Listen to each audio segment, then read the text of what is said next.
எல்லாருக்கும் வணக்கம். நான் Hema Subramanian. Welcome to home cooking Tamil. காலையில என்ன சாப்பிட்டா சுகர் கண்ட்ரோலுக்கு ஹெல்ப்ஃபுல்லா இருக்கும்னு யோசிக்கிறீங்களா? சாப்பிடுற உணவு சுவையா இருக்கணும், அதே நேரத்துல ஹெல்த்தியாவும் இருக்கணும். அப்படிப்பட்ட சுகர் ஃப்ரெண்ட்லி பிரேக்ஃபாஸ்ட் ரெசிபிஸ் தான் இன்னைக்கு நம்ம கிச்சன்ல செய்ய போறோம். வாங்க கிச்சனுக்கு போகலாம். ஃபர்ஸ்ட் நம்ம பச்சை பயிரை ஊற வச்சுக்கலாம். இன்னைக்கு நான் 1 கப் பச்சை பயிறு எடுத்திருக்கேன். பச்சை பயிரில் பார்த்தீங்கன்னா அதிகமாக நியூட்ரியன்ஸ் இருக்குது. இது நம்ம உடம்புக்கு ரொம்பவே நல்லது. இதில் தேவையான அளவு தண்ணியை ஊற்றி 12 மணி நேரம் ஊற வைங்க.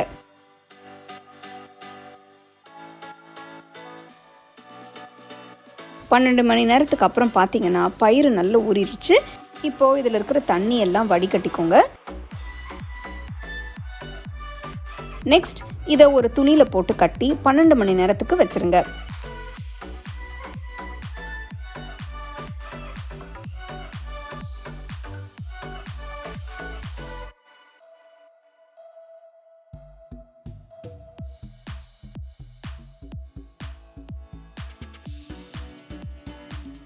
பன்னெண்டு மணி நேரத்துக்கு அப்புறம் பார்த்தீங்கன்னா பயிறு எல்லாம் நல்ல முளைக்கட்டி வந்திருக்கு. முளைக்கட்டி பண்ணும்போது டேஸ்ட் இன்னுமே நல்லாயிருக்கு. ஈஸியாக டைஜஸ்ட் ஆகிடும். பச்சை பயிறு இப்போ ரெடி ஆகிடுச்சு. நெக்ஸ்ட் நம்ம மாவை ரெடி பண்ணிக்கலாம். நான் 50 கிராம் அரிசியை 1 மணி நேரம் ஊற வச்சுருக்கேன். இந்த ரெசிபிக்கு நீங்கள் பச்சரிசி இல்லைன்னா புழுங்கல் அரிசி கூட யூஸ் பண்ணிக்கலாம். அது உங்கள் விருப்பம்தான். அடுத்து ஒரு மிக்சி ஜாரில் ஊற வச்ச அரிசி தண்ணியோடு சேர்த்துக்கிறேன். காரத்துக்கு ஒரு 4 பச்சை மிளகாய் நறுக்குனது, 1 துண்டு இஞ்சி நறுக்குனது, 1 டீஸ்பூன் கல்லுப்பு, 1 டீஸ்பூன் சீரகம், 1/2 டீஸ்பூன் மஞ்சள் தூள், 1/2 டீஸ்பூன் பெருங்காயத்தூள். அடுத்து முளைக்கட்டின பச்சை பயிரை சேர்த்து தண்ணி இல்லாமல் அரைங்க.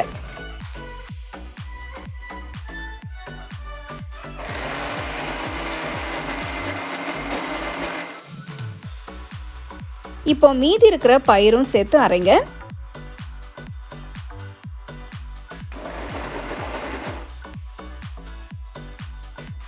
மாவு இப்போ அரைச்சாச்சு. பாருங்க, கன்சிஸ்டன்சி இந்த அளவுக்கு இருக்கணும். இது ஒரு போலுக்கு மாத்திருங்க. இப்போ இதில் கொஞ்சமாக உப்பு, அப்புறம் தேவையான அளவு தண்ணியை ஊற்றி மாவை சரியான கன்சிஸ்டன்சிக்கு அட்ஜஸ்ட் பண்ணிக்கோங்க.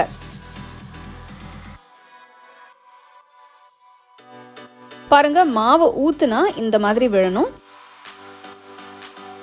அடுத்து தவாவை சூடு பண்ணி ஒரு கரண்டி மாவை எடுத்துட்டு ஊத்துங்க. நல்லா ஈவனாக ஸ்ப்ரெட் பண்ணுங்க.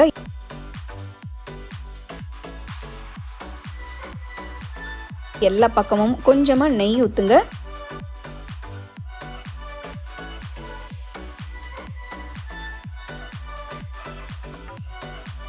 ஒரு பக்கம் தோசை வெந்ததும் அடுத்த பக்கம் திருப்பி போடுங்க.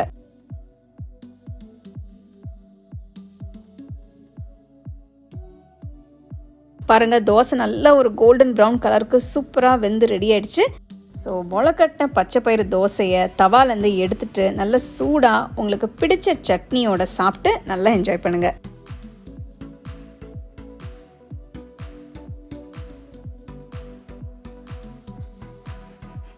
முளைக்கட்டின பச்சை பயிறு வச்சு எவ்வளோ அருமையாக கிறிஸ்பியான தோசை நம்ம செஞ்சுருக்கோன்னு ஸ்டெப்ஸ் எல்லாம் ஃபாலோ பண்ணிங்கன்னா உங்களுக்கு அருமையாக வரும். கண்டிப்பாக ட்ரை பண்ணி எப்படி இருந்ததுன்னு எனக்கு சொல்லுங்கள்.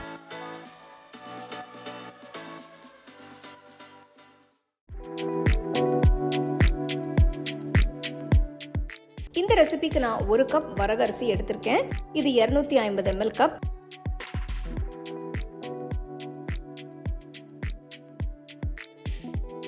வரகரிசியை நல்லா கழுவிட்டு தேவையான அளவு தண்ணியை ஊற்றி ஒரு 1/2 மணி நேரம் ஊற வைக்கிறேன். இந்த உப்புமாவை நான் குக்கரில் தான் பண்ண போகிறேன்.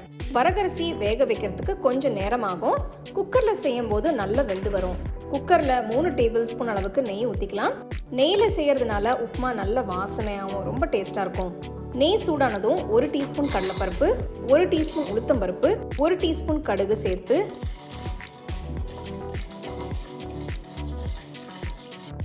கடுகு பொரிஞ்சதும் பொடுசா நறுக்கின 1 வெங்காயம், கீரின 6 பச்சை மிளகாய். உங்களுக்கு காரம் கொஞ்சம் கம்மியாக வேணும்னா நீங்கள் பச்சை மிளகாயை கொஞ்சம் குறைச்சி போட்டுக்கோங்க. வெங்காயம் நல்லா வதங்கினதும் 1 துண்டு இஞ்சியை நல்லா பொடுசாக நறுக்கி சேருங்க. கொஞ்சம் கருவேப்பிலையை சேர்த்து கலந்து விடுங்க.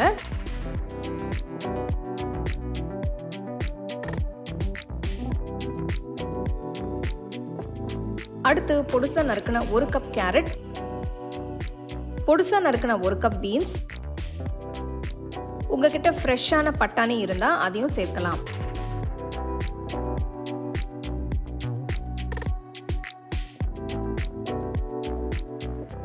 காய் பாதி வதங்கினதும் 1 டீஸ்பூன் உப்பு சேர்த்து மிக்ஸ் பண்ணுங்க.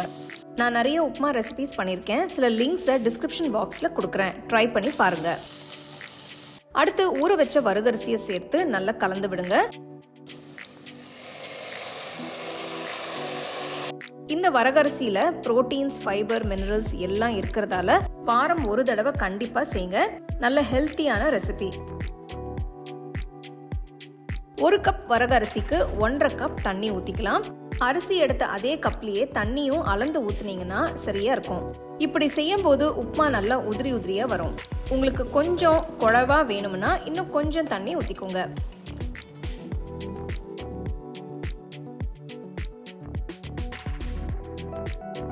நல்லா கலந்து விட்டு குக்கரை மூடி மீடியம் ஃப்ளேம்ல வச்சு 1 விசில் வர வரைக்கும் வேக விடுங்க. விசில் வந்துடுச்சு. ஸ்டோவை ஆஃப் பண்ணிட்டு ப்ரெஷர் ரிலீஸ் ஆகிற வரைக்கும் வெயிட் பண்ணுங்க. 10 நிமிஷம் ஆயிடுச்சு. இப்போ குக்கரை திறந்து பார்க்கலாம். பாருங்க, இந்த வரகரிசி உப்புமா நல்லா சாஃப்டா வெந்திருக்கு, உதிரி உதிரியாவும் இருக்கு.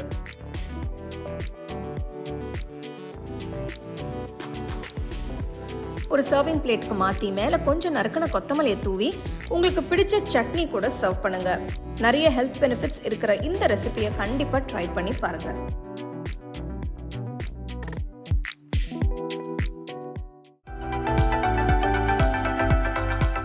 இந்த இட்லி செய்ய நான் 1 கப் ரோல்ட் ஓட்ஸ் எடுத்திருக்கேன். நீங்கள் இன்ஸ்டன்ட் ஓட்ஸும் யூஸ் பண்ணலாம்.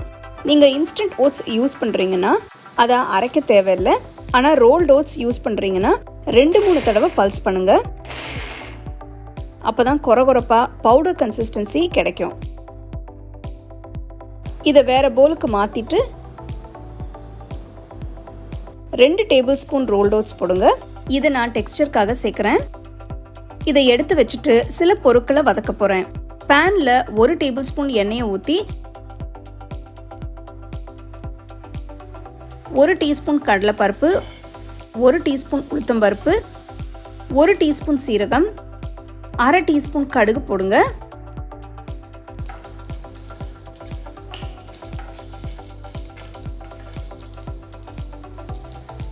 கடுகு வெடிக்க ஆரம்பிச்சதும் 1 டீஸ்பூன் பெருங்காயத்தூள், 1 பெரிய வெங்காயம் பொடியா நறுக்குனது போட்டு வதக்குங்க.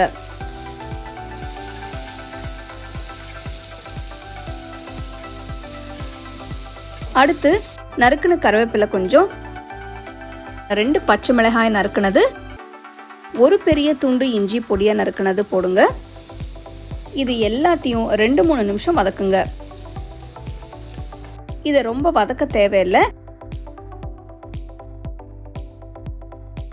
வெங்காயம் பாதி வதங்கினதும் அடுப்பை ஆஃப் பண்ணிட்டு ஆற விடுங்க.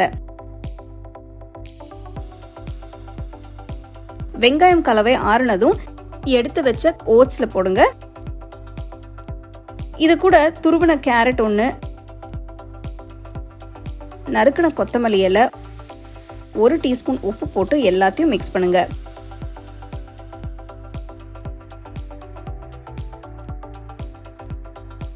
எப்பவும் செய்யற ஓட்ஸ் கஞ்சி, ஓட்ஸ் தோசைக்கு பதில் இந்த ஓட்ஸ் இட்லியும் செய்யலாம். ரொம்ப வித்தியாசமான ஹெல்த்தியான ஆப்ஷன் இது.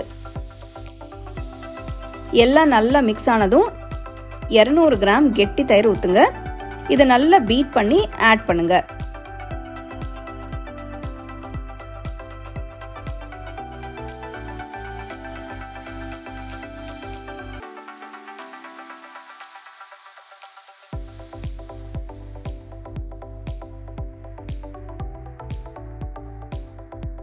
தயிர் நல்லா மிக்ஸ் ஆயிடுச்சு. பாத்தீங்கன்னா ஓட்ஸ் கலவை கொஞ்சம் கெட்டியா தெரியும். ஆனா இந்த கன்சிஸ்டன்சி தாங்க சரியா இருக்கும். இதை விட தண்ணி இருந்தா இட்லி வேக வைக்கும் போது ரொம்ப சாஃப்டா சரியான டெக்ஸ்டர்ல வராது. இதை 5 நிமிஷம் அப்படியே வைங்க. அதுக்குள்ள இட்லி குக்கரை ரெடி பண்ணலாம். இட்லி தட்டுல எண்ணெய் தடவுங்க. இதுல நான் ரவை சேர்க்காம வெறும் ஓட்ஸ் மட்டும் தாங்க போட்டிருக்கேன். இப்போ எல்லா சூப்பர் மார்க்கெட்லயும் உங்களுக்கு ரோல்ட் ஓட்ஸ் கிடைக்குது.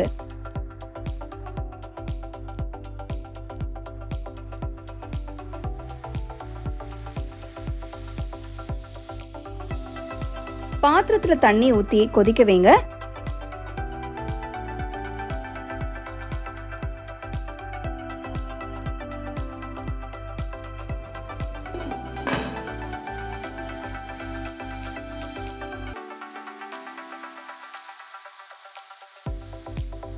தண்ணி சூடானதும் இட்லி தட்டை உள்ள வச்சு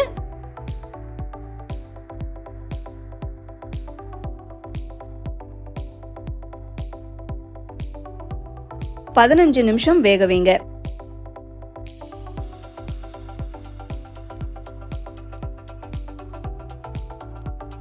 சூடான ஓட்ஸ் இட்லி இப்போ ரெடி.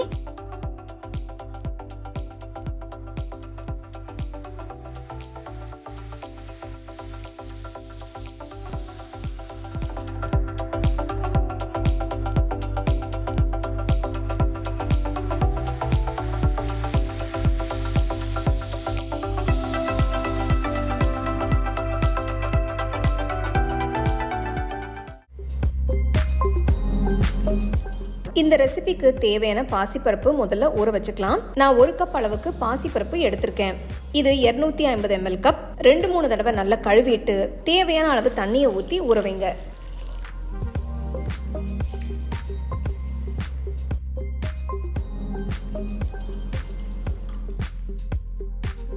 ரெண்டு மணி நேரத்தில் பாசிப்பருப்பு நல்லா ஊறிடும். தண்ணியை வடிச்சிட்டு மிக்சர் ஜாருக்கு மாற்றி அரைச்சிக்கலாம். பருப்பை நல்லா ஸ்மூத்தாக அரைச்சிக்கோங்க. பாருங்க, இந்த மாதிரி ஸ்மூத்தாக அரைக்கணும். நான் அரைக்க தண்ணி எதுவும் ஊற்றலை. ஊறின பருப்பில் இருந்த தண்ணியே போதும். தேவைப்பட்டா ஒரு 2 டீஸ்பூன் தண்ணி சேர்த்திங்கன்னா போதும். இப்போ அரைச்ச மாவு கூட 1 டீஸ்பூன் ஃப்ரெஷ்ஷாக துருவின பூண்டு, 1 டீஸ்பூன் ஃப்ரெஷ்ஷாக துருவின இஞ்சி, பொடிசாக நறுக்கின 2 பச்சை மிளகாய், 1/2 டீஸ்பூன் மஞ்சள் தூள், 2 டீஸ்பூன் மிளகாய் தூள், 1 டீஸ்பூன் சீரகத்தூள், 1 டீஸ்பூன் உப்பு சேர்த்து நல்லா கலந்துக்கோங்க.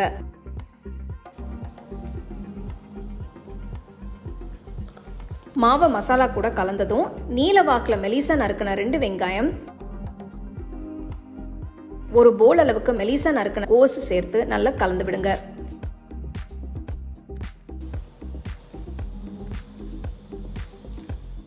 இது கூட 3 டேபிள் ஸ்பூன் கடலை மாவு, பொடிசா நறுக்கின கொஞ்சம் கொத்தமல்லி சேர்த்து நல்லா மிக்ஸ் பண்ணுங்க. நீங்க கை வச்சு நல்லா ஈவனா கலந்துக்கலாம். எல்லாமே நல்லா கலந்து இருக்கிறது ரொம்ப முக்கியம். அப்பதான் டேஸ்ட் நல்லா இருக்கும். இந்த அடையை ஊற்ற நான் சின்னதாக ஒரு பேனை யூஸ் பண்ணுறேன். பேனில் 2 டீஸ்பூன் அளவுக்கு எண்ணெயை ஊற்றி எல்லா பக்கமும் ஸ்ப்ரெட் பண்ணிக்கோங்க. பருப்பு கலவில் இருந்து கொஞ்சம் எடுத்து பேனில் வச்சு கொஞ்சம் கனமாக ஸ்ப்ரெட் பண்ணுங்க.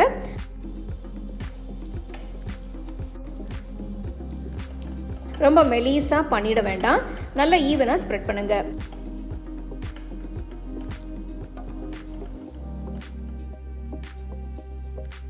பேனை மூடி வச்சு ஸ்டோவை லோ ஃப்ளேம்லேயே வச்சு ஒரு 7 நிமிஷம் வேக விடுங்க. மூடியை ஓப்பன் பண்ணி பார்க்கலாம். ஒரு பக்கம் நல்லா வெந்திருக்கு. மெதுவாக இன்னொரு பக்கம் திருப்பி போடலாம்.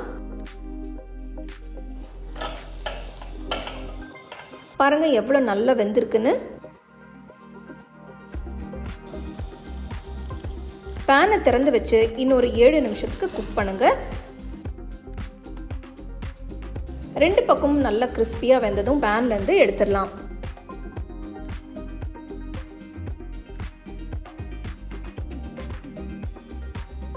பாருங்க, இந்த புரோட்டீன் ரிச் அடை எவ்வளோ கிறிஸ்பியாக வெந்திருக்குன்னு. இப்போ இதை நம்ம கட் பண்ணி எடுத்துக்கலாம். நான் ஒரு பீட்சா கட்டர் வச்சு இந்த அடையை பீசஸாக கட் பண்ணுறேன். இந்த அடையை வெளியில் நல்ல மொறுமொறுன்னு உள்ள சாஃப்டாகவும் இருக்கும்.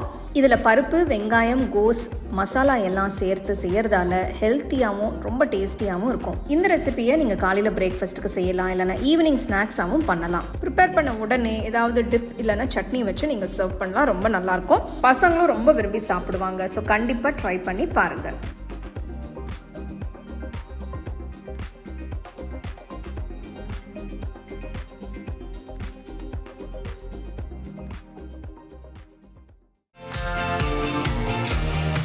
பாத்திரத்தில் 2 நறுக்கின வெங்காயம், 3 பொடியை நறுக்கின பச்சை மிளகாய், கொஞ்சம் பொடியை நறுக்கின பூண்டு, கொஞ்சம் பொடியை நறுக்கின கொத்தமல்லி சேர்த்துக்கோங்க.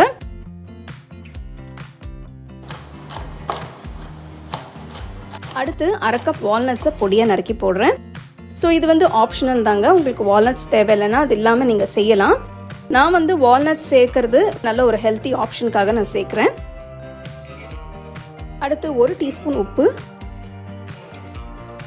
1/4 டீஸ்பூன் மஞ்சள் தூள், 1 டீஸ்பூன் மிளகாய் தூள் போடுங்க. உங்களுக்கு காரம் பிடிக்கும்னா நீங்கள் இன்னொரு டீஸ்பூன் மிளகாய் தூள் சேர்த்துக்கலாம். இதில் 1 டீஸ்பூன் மிளகுத்தூள் போடுறேன். மசாலா நல்லா மிக்ஸ் ஆகிற மாதிரி கலந்து விடுங்க.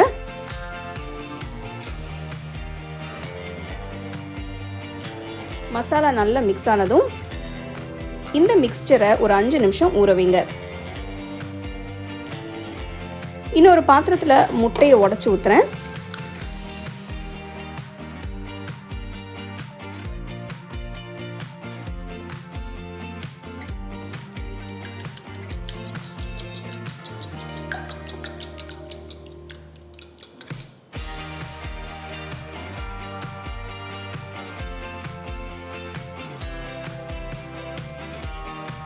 கலக்கின முட்டையை மிக்ஸ் பண்ணியிருக்கிற வெங்காயம் மசாலாவில் ஊற்றுங்க. மசாலா முட்டை எல்லாம் சேர்த்து நல்லா கிண்டுங்க.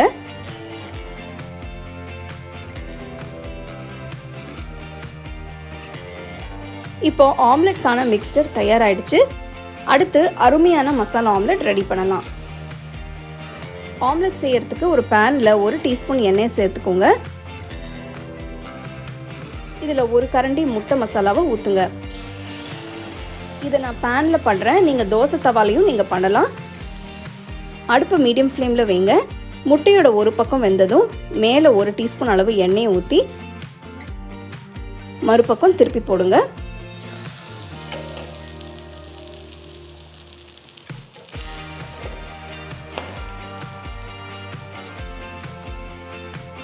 பேன்லேருந்து எடுத்துட்டு சூடாக பரிமாறுங்க.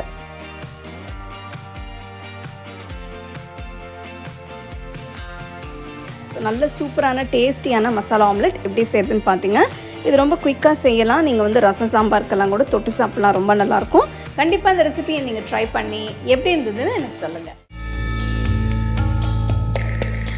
திணை பொங்கலுக்கு நான் 1/2 கப் திணை எடுத்திருக்கேன். இதோட 1/2 கப் பாசிப்பருப்பு போட்டு நல்லா கழுவி தேவையான அளவு தண்ணியை ஊற்றி 1 மணி நேரம் ஊற வைங்க. ப்ரெஷர் குக்கரில் திணை, பருப்பு, அது ஊறின தண்ணி எல்லாத்தையும் போடுங்க. நான் 1 கப் தண்ணியில் பருப்பையும் திணையும் ஊற வச்சுருந்தேன். இது 250 ml கப்பு. இதில் இன்னொரு கப் தண்ணி ஊற்றி 1/4 டீஸ்பூன் மஞ்சத்தூள், 1 டீஸ்பூன் உப்பு போட்டு கலக்குங்க. தேவைப்பட்டால் இன்னும் கொஞ்சம் எக்ஸ்ட்ரா தண்ணி ஊற்றிக்கோங்க. திணையும் பருப்பும் தண்ணியில் நல்லா முழுங்கி இருக்கணும். குக்கரை மூடி மீடியம் ஃப்ளேமில் 3 விசிலுக்கு வேக வைங்க.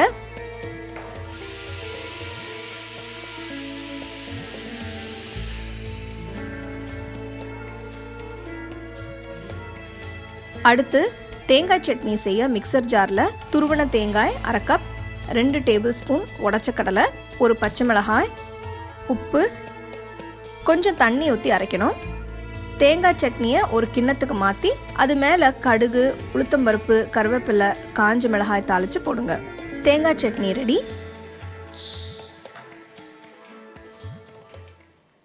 குக்கரில் ப்ரெஷர் போனதும் ஓப்பன் பண்ணுங்கள்.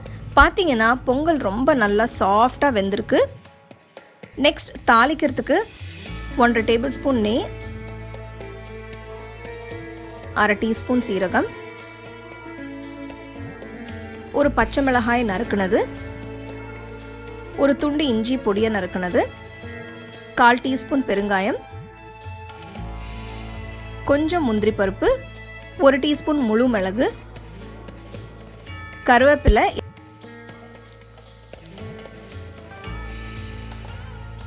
எல்லாம் நல்லா பொரிஞ்சதும் பொங்கலில் போட்டு கிண்டுங்க. ஒரு சின்ன டிப், பொங்கல் ரொம்ப கெட்டியாக இருந்ததுன்னா அதில் தேவையான அளவு சுடு தண்ணியோ இல்லைன்னா சூடாக பாலை ஊற்றி மிக்ஸ் பண்ணிக்கலாம். அருமையான திணைப்பொங்கல் ரெடியாக இருக்குது. அருமையான திணைப்பொங்கல் எப்படி செய்கிறதுன்னு பார்த்தோம். இது நீங்கள் சட்னி சாம்பார் வச்சு நல்ல சூடாக நீங்கள் சர்வ் பண்ணுங்கள். ரொம்ப டேஸ்ட்டாக இருக்கும். ரொம்ப ஈஸியான ஒரு ரெசிபி. ஸோ கண்டிப்பாக அதை ட்ரை பண்ணி ரசித்து ருசித்து சாப்பிடுங்க. 6 ஹெல்த்தி டயபெட்டிக் ஃப்ரெண்ட்லி ரெசிபீஸ் பார்த்தோம். ஸோ கண்டிப்பாக இது எல்லாமே நீங்கள் ட்ரை பண்ணி ரசித்து சாப்பிடுங்க.